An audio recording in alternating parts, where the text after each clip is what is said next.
Hola, ¿qué tal? ¿Cómo les va? Soy Andrés Oppenheimer. Gracias por estar con nosotros. Hoy tenemos muchísimo que hablar. El ambiente diplomático de América Latina está que arde a medida que crece el éxodo de venezolanos a toda la región y surgen declaraciones a favor y en contra de medidas más extremas de los países latinoamericanos para poner fin a la crisis en Venezuela. Hace pocos días, después de que el secretario general de la OEA, Luis Almagro, dijera que no hay que descartar ninguna opción en Venezuela, lo que algunos interpretaron como un llamado tácito a una intervención militar, 11 de los 14 países del Grupo de Lima firmaron una declaración expresando su, abro comillas, preocupación y rechazo ante cualquier curso de acción o declaración que implique una intervención militar en Venezuela, cierro comillas. La declaración fue firmada, entre otros, por México, Brasil, Argentina, Chile y Perú, que hasta ahora han sido durísimos críticos del régimen venezolano. Pero no fue firmada, entre otros, por Colombia, el vecino de Venezuela y el país que está sufriendo el impacto más grande de la crisis venezolana. Ya hay más de 1 millón de venezolanos en Colombia y el director de Migraciones de Colombia, Christian Kruger, nos dijo hace poco que estima que ese número se va a duplicar en los próximos 12 meses. ¿Por qué no firmó Colombia esa declaración? Hoy se lo vamos a preguntar al ministro de Relaciones Exteriores de Colombia, Carlos Holmes Trujillo, el hombre que está en el centro de toda esta tormenta. Le vamos a preguntar si es cierto que Colombia no firmó porque no quiere descartar ninguna opción, incluyendo una intervención militar, o por qué. Y después vamos a analizar lo que dijo, lo que nos va a decir el canciller colombiano, con el exfuncionario y académico argentino Guillermo Lustó, que nos visita desde Argentina y sigue todo esto muy de cerca. Y más tarde en el programa vamos a hablar sobre la enorme controversia política en torno del primer aniversario del huracán María en Puerto Rico. Poco después de ese huracán en Puerto Rico, el presidente Trump se dio a sí mismo una calificación de 10 puntos por las tareas de rescate de su gobierno a la isla. Y se vanaglorió 2 semanas después de la tragedia de que solo habían muerto 16 personas, muchísimas menos que en otros huracanes parecidos. Pero después, en mayo de este año, un estudio de la Universidad de Harvard dijo que la cifra verdadera de muertos era de 4.645. Escucharon bien, 4.645. Y ahora, más recientemente, un estudio de la Universidad George Washington, encargado por el gobierno de Puerto Rico, dijo que habían muerto 2.975 personas, casi 3.000 personas. Y la polémica subió de tono nuevamente pocos días atrás cuando Trump tuiteó, sin citar ninguna evidencia, que la cifra de casi 3.000 muertos no era cierta y que era un invento de los demócratas presuntamente para desprestigiarlo. Muchos acusaron a Trump de menospreciar la muerte de miles de puertorriqueños y de discriminar contra la isla, un estado libre asociado de Estados Unidos. Y al margen de todo esto, ¿se logró recuperar Puerto Rico de este devastador huracán? ¿O los recursos que mandó Trump fueron tan escasos y llegaron tan tarde que la isla todavía está sumida en una crisis total? Tuvimos en Puerto Rico y les hicimos estas preguntas al gobernador de Puerto Rico, Ricardo Rosselló, y a la alcaldesa Carmen Yulín Cruz. Yo diría que en términos de la administración federal, los problemas más grandes han sido de burocracia. Este ha sido un proceso lento, inexplicablemente lento. El gobierno federal fue irresponsable, negligente y abusivo con el pueblo de Puerto Rico. La administración de Donald Trump ha sido un fracaso en cuanto a esa y otras políticas. Vamos a comentar lo que nos dijeron ambos con Andrés Briglucci, periodista del Miami Herald y miembro de un equipo de 8 reporteros y editores del Miami Herald que fueron a la isla y escribieron un informe especial de varios capítulos llamado Puerto Rico, la isla olvidada. Y también vamos a tener con nosotros a Ken Oliver, director de investigaciones del Media Research Center Latino, ex secretario de prensa de la Convención Nacional Republicana, que defiende lo hecho o no hecho por Trump en Puerto Rico. Bueno, vayamos directamente a la noticia del día, al canciller colombiano. Lo encontramos en Bruselas, donde está en gira diplomática. Canciller Carlos Holmes, muchas gracias por estar con nosotros. Andrés, buenas tardes, encantado de saludarlo. Canciller, la pregunta del $1.000.000. ¿Por qué Colombia no firmó esta declaración de 11 países del Grupo de Lima que en síntesis expresa, abro comillas, preocupación y rechazo ante cualquier declaración que implique una intervención militar en Venezuela, cierro comillas. ¿Es que Colombia está a favor de una intervención militar o no descarta una intervención militar? No, Andrés, la situación es perfectamente clara. Nosotros somos miembros del Grupo de Lima, coincidimos con la fundamental tarea que ese grupo cumple. Estamos decididos a continuar actuando política y diplomáticamente conjuntamente con otros miembros de la comunidad democrática internacional para crear condiciones que finalmente hagan posible que el hermano pueblo de Venezuela pueda escoger libremente el gobierno que desee tener. Rechazamos toda actitud bélica y toda actuación violenta y vamos a seguir actuando conforme a esos principios. Con respecto al comunicado, es sencillísima la explicación. No hubo coincidencia total en sus términos, pero hay identidad plena en la inspiración y en los objetivos que dieron lugar a la conformación del Grupo de Lima, y continuaremos actuando con todo el entusiasmo y toda la decisión en ese grupo. Concretamente, canciller, ¿cuáles son los términos con los que no estuvieron de acuerdo? Porque tengo ante mí acá la declaración del Grupo de Lima, o de los 11 países del Grupo de Lima, de los 14, y en realidad, si uno le saca el palabrerío, hay dos términos importantes. Uno, cuando dicen que los países que firman esta declaración apoyan una salida pacífica y negociada, y la otra, cuando dice que expresan su preocupación y rechazo ante cualquier curso de acción o declaración que implique una intervención militar o ejercicio de la violencia, la amenaza o el uso de la fuerza en Venezuela. El resto es palabrerío. ¿Con cuál de estas dos afirmaciones estaban ustedes en desacuerdo? No, la historia sería larga, pero aquí lo importante es dejar perfectamente clara lo que es la posición de Colombia. Actuación política, actuación diplomática, actuación en conjunto con otras naciones democráticas, objetivo crear condiciones para que el pueblo venezolano pueda finalmente escoger libremente el gobierno que desee tener. Eso es lo fundamental, y además reiterar nuestro compromiso con la Carta de la OEA y con la Carta Democrática Interamericana. Eso es lo fundamental. Lo demás ya es anecdótico. Pero a los periodistas nos encanta la anécdota, canciller. ¿Nos podría decir exactamente qué es lo que objetaban del lenguaje, de los términos, como ustedes dicen, de la Declaración de Lima? Le reitero, Andrés querido, que lo fundamental es la claridad con respecto a la posición de Colombia integralmente. Y es bueno repetirla.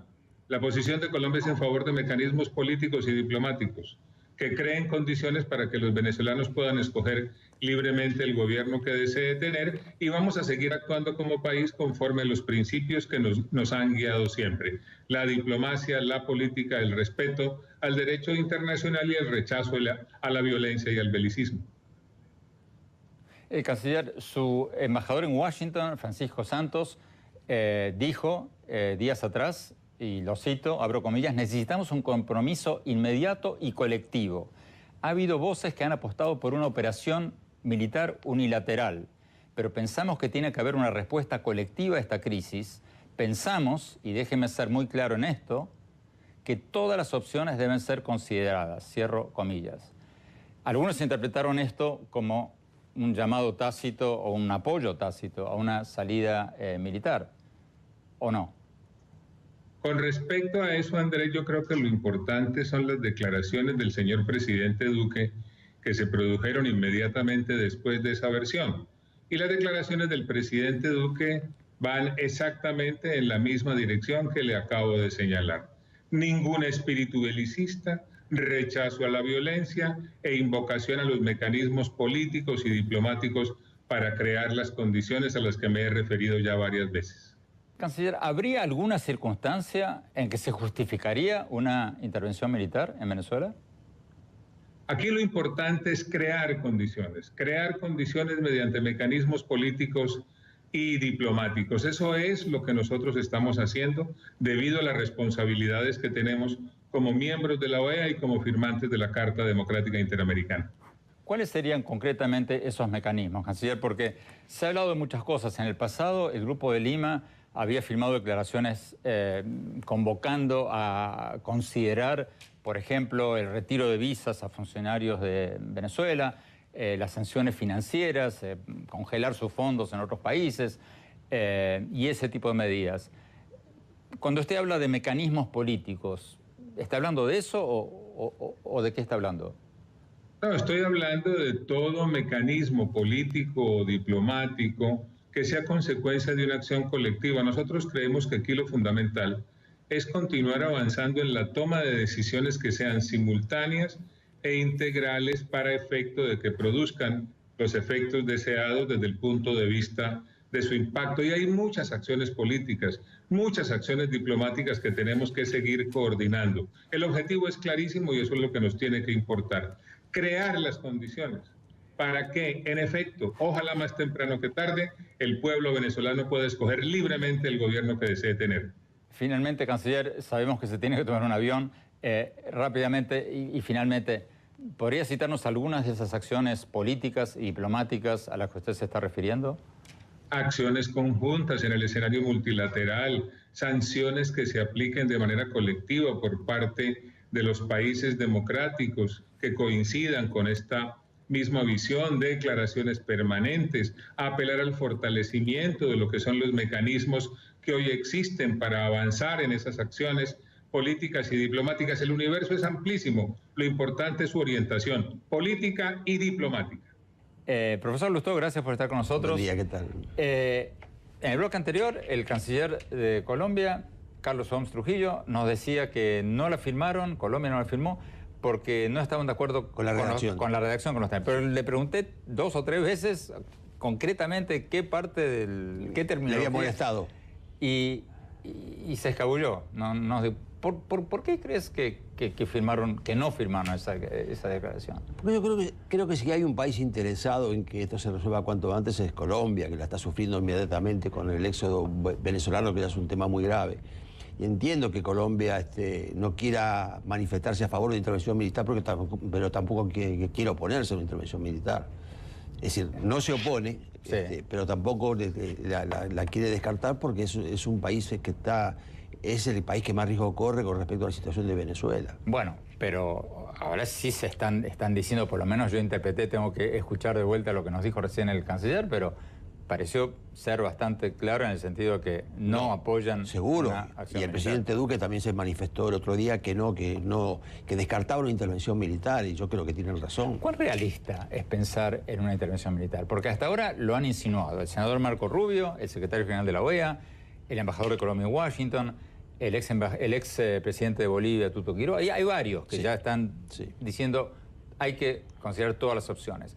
¿Cuán realista es hoy por hoy el escenario de una intervención militar? Yo creo militar? que no es realista y que además es muy peligroso, porque cuando ha habido intervenciones humanitarias, en el caso de Ruanda, que Ana Bravo ha trabajado mucho en eso, en el caso de Kosovo, que César Vidal también lo ha trabajado, primero fueron muy cuestionadas y los resultados fueron realmente lamentables. Pero lo más importante de todo es que no es la misma situación de Ruanda y Kosovo que la que tiene en Venezuela, por más grave que sea la de Venezuela. No es la misma situación, aquello era un genocidio, era una batalla donde los muertos se contaban en millones, de 800 a 2 millones de muertos. De muertos. De muertos y desaparecidos, y es un error. Y sobre todo que tanto Bélgica, que intervino mucho en ese tema, se arrepintió de haber ido y le fue muy mal. Creo que festejaron específicamente el día que sacaron al último belga del conflicto, el día que se lo llevaron de vuelta, lo festejaron como un triunfo. Yo creo que es una cosa... Además, en esos 2 ejercicios el mundo era otro, el mundo mucho más unipolar, la NATO tenía mucho peso. Yo creo que hoy es impensable. Cuando decías que es contraproducente, ¿por qué? Porque hace que los venezolanos, en lugar de salir a la calle, se queden en su casa esperando a los Marines. No, yo creo que tengo la sensación de que mucha oposición venezolana estaría en contra de una intervención militar también. No estarían dispuestas. Eso es un problema. El otro es que en América Latina, mucha gente, aun cuando esté de acuerdo con resolver el tema de Venezuela, no estarían de acuerdo con una intervención militar, que además seguramente debiera ser dirigida por Estados Unidos, lo cual crearía un conflicto otra vez ideológico.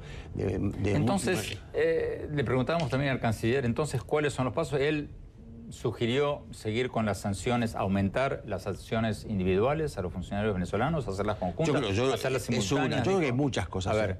Pero yo creo que la primera que hay que hacer es prestar atención al éxodo venezolano, que es muy, muy grave.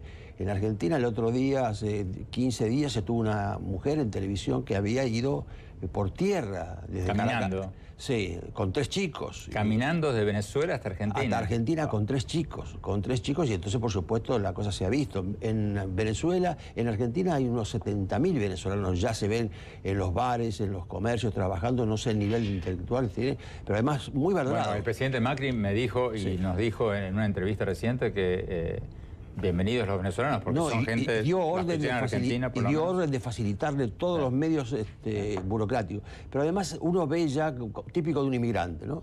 Son mejores mozos que los porteños, son mejores vendedores, mucho más cordiales, y ya lo empieza a ver eso. Yo creo que en enero y febrero de este año creo que han llegado en cada uno de los meses 10.000 venezolanos. Pero entonces, ¿cuáles serían los pasos? Porque, o sea, los países del Grupo de Lima se comprometieron hace unos meses a tomar acciones no militares, o sea, acciones, sanciones, ese tipo de cosas, pero tampoco han hecho mucho, ¿o sí? No, no han hecho mucho. Yo creo que hasta ahora ha sido retórico. Tampoco veo muchas formas de hacerlo. Por ejemplo, en Ushuaia, el Tratado de Ushuaia, ya lo han sacado a Venezuela del medio, lo han quitado. Yo creo que hay una cantidad de cosas que se podrían hacer en contra de los funcionarios venezolanos. Por ejemplo, congelar los fondos que existen, una cantidad de cosas. Hay países que no han roto relaciones con Venezuela todavía. Yo creo que eso sería una bueno, cosa. La mayoría no han roto. La mayoría, o retirar a los embajadores. Yo creo que hay una cantidad de cosas, pero no se me ocurre ninguna cosa efectiva que pueda hacer que el gobierno de Maduro termine. Pero entonces, o sea, pero eso parecería darle la razón a quienes dicen hay que actuar militarmente.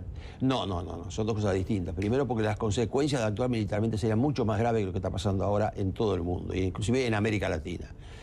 Todas las acciones humanitarias han sido muy cuestionadas y han tenido un resultado bastante poco deseable. Así que yo no creo que esa sea la última cosa. Pero yo no veo, lamentablemente, no veo mucha salida para esto, pero la situación que tiene hoy Venezuela no es la que justificaron en su momento las intervenciones humanitarias en Kosovo y en entonces, Ruanda. los pasos así, ¿qué serías? ¿Retiro de visados, sanciones financieras para toda la presión funcionarios? diplomática que se puede ejercer sobre Venezuela. Última pregunta, la ruptura de relaciones, sí, que la mayoría de los países no han hecho todavía. Sí. Algunos países dicen, bueno, pero teniendo una embajada podemos tener contacto con la oposición, podemos incluso acoger a gente perseguida por el régimen, etcétera, etcétera. ¿Cuál de los dos argumentos pesa más? Creo que si están pensando en una intervención militar, que es mucho más grave, yo creo que el paso de romper las relaciones y retirar embajadores es un paso muy serio y demostraría que están seriamente enojados y muy preocupados por la situación de Venezuela. Doctor Lustó, muchísimas gracias. Vamos a un corte rápido y vamos a hablar sobre el escándalo político en torno de la respuesta del gobierno de Trump al huracán María en Puerto Rico. No se vayan, ya volvemos.